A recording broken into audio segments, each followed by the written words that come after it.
I'm running alongside my guest today. Well, not literally, but in mindset, as we both use the word velocity in our vocabulary. My guest truly knows what makes a good leader, but her expertise goes deeper than that. And I'm also looking forward to talking to her about talent development and succession planning. So let's go meet the CEO of Executive Velocity. Welcome, Beth Armknecht Miller. Yes, I got my tongue around it. Beth Armknecht Miller, didn't I, Beth? Welcome, Yes. Beth. Well, thank you, Malcolm. I've been looking forward to this conversation. So have I, because you are in one of my favorite cities, Atlanta in Georgia. Exciting city, yeah. Yes, and we're just getting into the fall season. Oh, beautiful time. Yes, I've driven from there right the way up into, I don't know, Clarksville and all that sort of thing. Yeah. Now, Beth, we both like and use the word velocity. Why do you think it's an attractive word for leaders?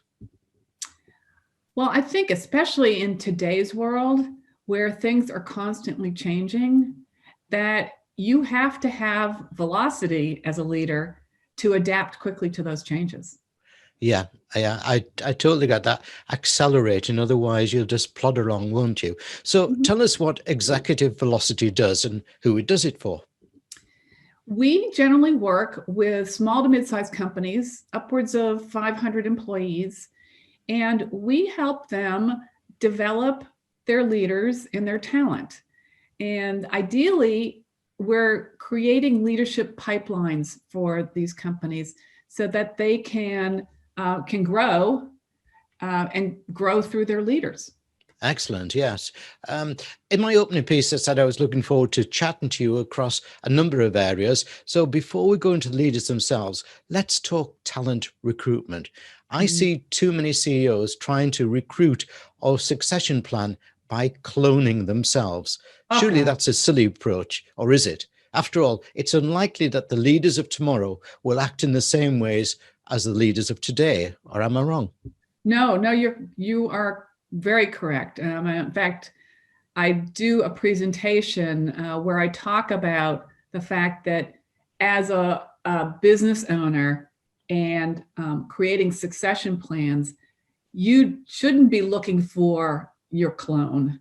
You should be looking for somebody who is going to have the capacity and the competencies required to move the organization forward. I mean, if you're leaving, there's a lot of things that are going to be changing in the business environment and potentially in the strategy of the organization that requires a different kind of person. Yeah. Now, the world, as we were just discussing there, has suddenly changed and will never go back to normal. That's my belief. But the consultants, McKinsey, says that, for example, 7 years of transformation has happened in as many months. Will this demand new leadership skills such as the hybrid leader or the remote leader? Or do you think it's just an adjustment, a small pivot that's needed? I think, I think it's still in question as to what the workplace is going to look like a year from now, 2 years from now. Truly, I think there's going to be some changes that we've gone through that will continue into the future.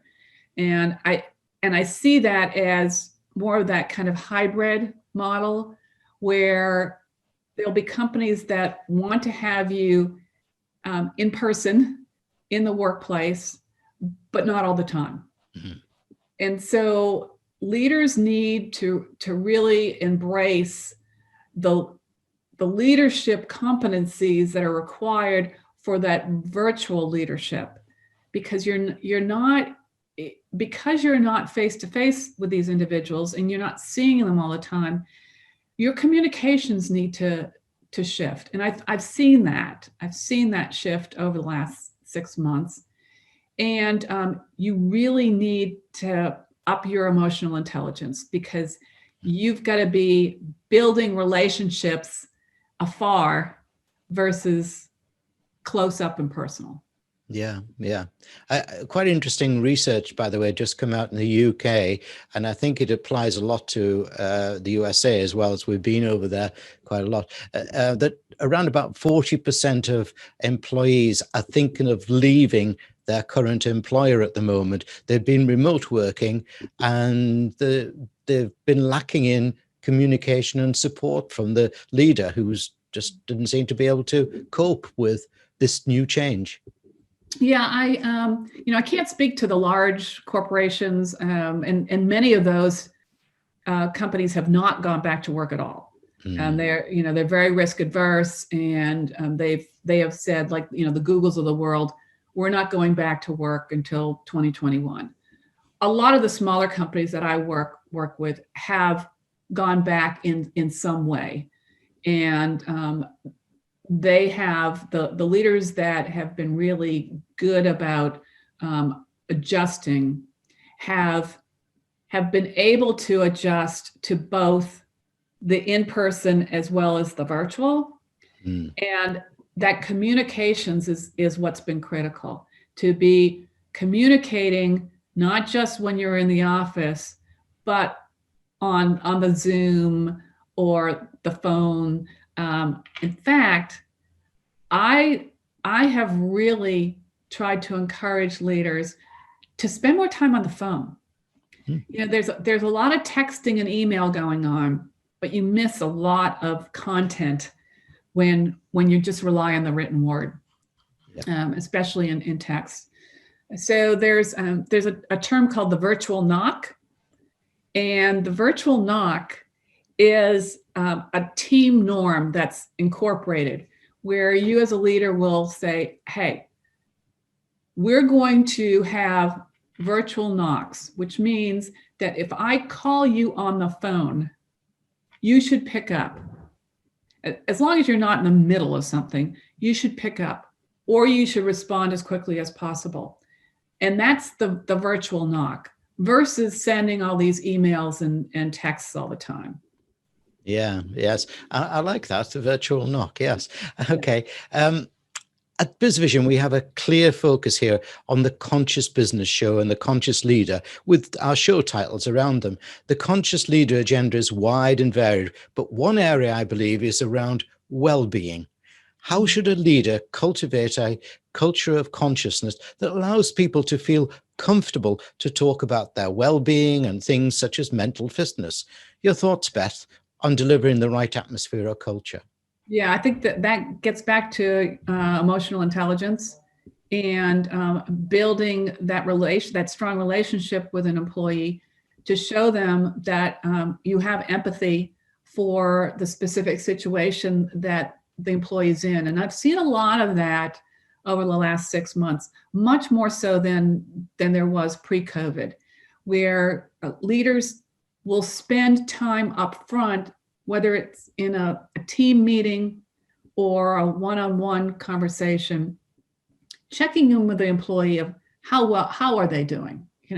What's going on in your life that may be impacting your performance, because we've all been impacted, but in different ways. I had my elderly mother living with us for 6 months. I pulled her out of her retirement community. She's now back, but that was a different scenario for me. Then we've got working moms who are having to school their kids at home as well as trying to work. We've actually had here in the States a lot of women who have stepped away from their jobs because they couldn't handle both. So and I wonder if they're going to re-engage or not. Yeah. So it's spending that time as a leader to understand where your employee is, but it's also important as a leader to be caring for yourself. It's the old adage of put the oxygen mask on yourself first before you try and put one on helping somebody else. You've got to take care of yourself. And a lot of these small business owners, they're under severe stress, financially, emotionally, and physically. Mm. And my coaching, oftentimes over these last 6 months, has been talking and encouraging leaders to care for themselves. That it's not, there's this confusion of, well, if I take care of myself, I'm being selfish. I'm like, no, this is about self-care. This is not about selfishness. You're being selfish to others if you don't care for yourself. Yeah, it's a very good point there. Extremely well said, Beth. So a CEO is watching and says, we need to change and to change fast. Let's get Beth and Executive Velocity in to make the changes, and tomorrow we can be a new company. It doesn't work like that, does it? No, it doesn't. How should a company look at the workflow of its transformation into being more dynamic, more agile, more innovative, and more productive? Well, I think it first starts with an open mind of possibilities, and getting the right people in the room.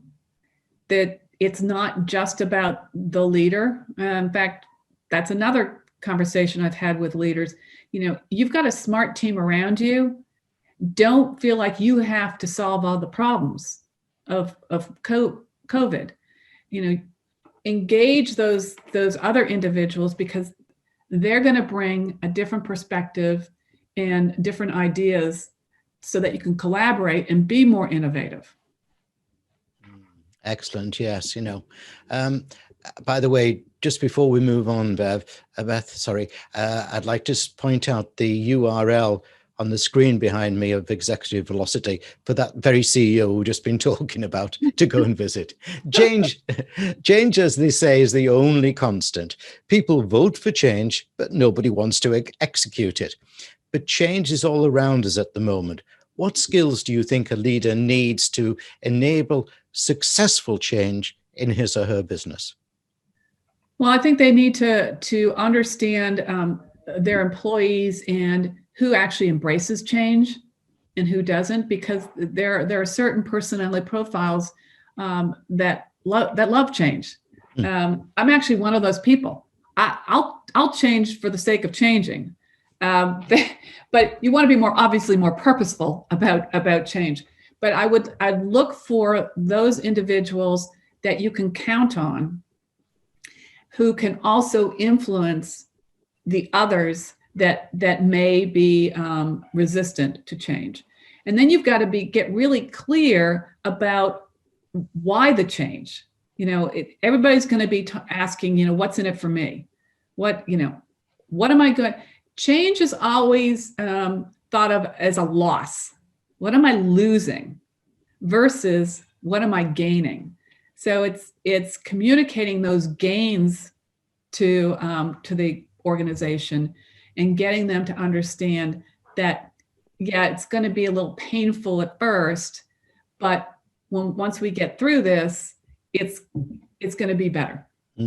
I think in some ways, Beth, just as a personal note, that it's going to get a little bit easier because now people are understanding we've actually got to have some, as you say, emotional relationship, and emotion comes into change rather than sending down the dictates like the tablets from Moses or wherever it may be. Yeah. Let's talk about business and its future. I suggest that far too many leave it far too late to succession plan, especially family companies. Furthermore, I suggest that this makes them vulnerable in many ways. Do you agree that early succession planning is vital, and how should a business go about it? It is vital. I totally agree. And in fact, I think there's a statistic that 58% of small businesses don't have a succession plan. And generally there's 3 roadblocks that I find. One is the business owner can't imagine life without the business.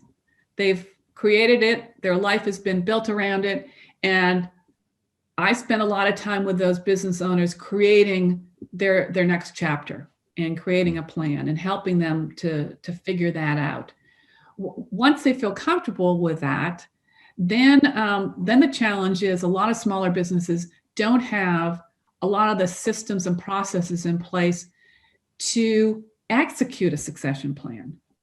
such as a performance management system, core competency ladder, understanding what potential looks like in an organization, career paths, all of those things that are required to actually implement a succession plan.